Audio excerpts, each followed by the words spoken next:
अथ इदानीं शास्त्रकारः अहोरात्रं श्रवणैः यथाशक्ति किम अनुष्ठेयं भवतीति परामर्शति। अब यहाँ शास्त्रकार यानी आचार्य कुंदकुंददेव अहोरात्रम दिन रात श्रवणैः यथाशक्ति किम अनुष्ठेयम, श्रवणों के द्वारा दिन रात अनुष्ठान करने वाले मतलब ऐसे कौन से अनुष्ठान हैं जिनको दिन रात उनको करना चाहिए, इति परामर्शन्ति, इस प्रकार से उसका परामर्श देते हैं। रत्रिदेवं पडिकमणं वज्रखाणं समाहि सामय्यम् आलोहिणं पकोवदी जदि विजदि अर्पणो सत्तिः।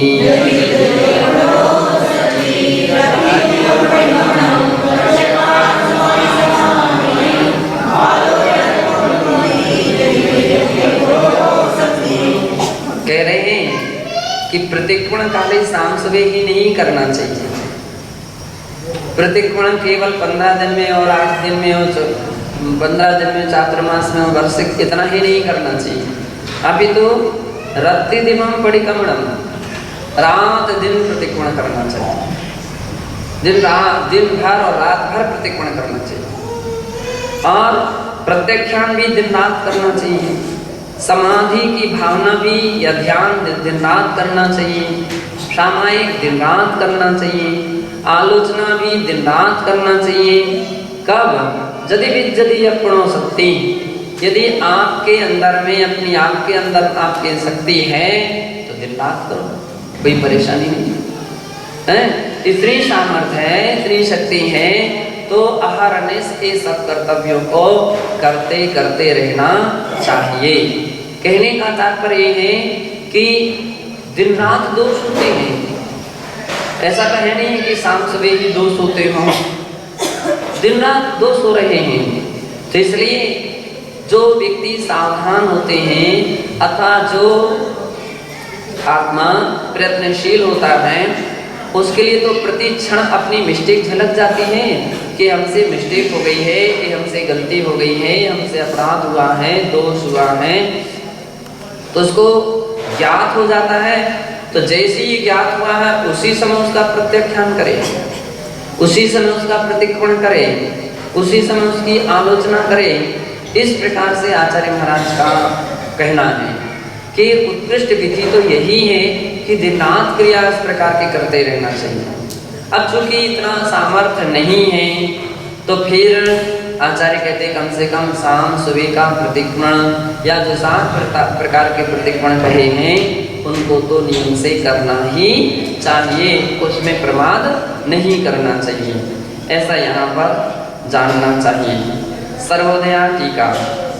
यदि अपनो शक्ति विद्यति, यदि आत्मा शक्ति सामर्थ्यम वा वर्तते, यदि अपनी आत्मा की शक्ति और सामर्थ्य है तर्हि श्रवणः, तब तो श्रवण जन को रात्रौ दिनं दिनीच पडिकमणं प्रतिक्रमणं प्रत्यक्षाणं प्रत्यक्षाणं समाधिं सामाय्यं सामायिकं आलोयणं आलोचनां पकोवदीं प्रकरोति। वो दिन रात प्रतिकोण करें, प्रत्यक्षान करें, समाधि का साधना करें, सामायिक करें, आलोचना करें, ऐसा प्रतिकोणादीनां अनुष्ठानं करोति। वे इस प्रकार के प्रतिकोण आदि का अनुष्ठान करते हैं। प्रत्येक श्रवणेन एतानि अनुष्ठानानि करणीयानि इत्यर्थः। और ये सारे अनुष्ठान प्रत्येक श्रवणों को करना ही करना चाहिए, ऐसा यहाँ का अर्श गाथा का अर्थ हुआ। ऐसा भी नहीं है कि कोई दूसरा प्रतिकोण कर ले तो अपना प्रतिकोण मान लिया जाए, ऐसा नहीं हो सकता है कि आप प्रतिकोण कर लो उसी में हमारा हो जाएगा।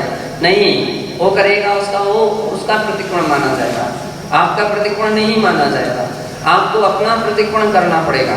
सभी की सभी क्रियाएं स्वतंत्र अपनी अपनी हुआ करती हैं, सभी की आवश्यक क्रियाएं हैं। इसलिए इस बात का ध्यान रखना चाहिए कि इन सारी क्रियाओं को अपन विधि पूर्वक कर रहे हैं अथवा नहीं कर रहे हैं तो ऐसा नहीं कि आकर के बैठ गए तो दूसरे का क्रिया चल रही है उसमें आकर के बैठ गए तो अपना कार्य हो जाएगा, नहीं हो सकेगा। तो इन बातों का ध्यान रखना चाहिए।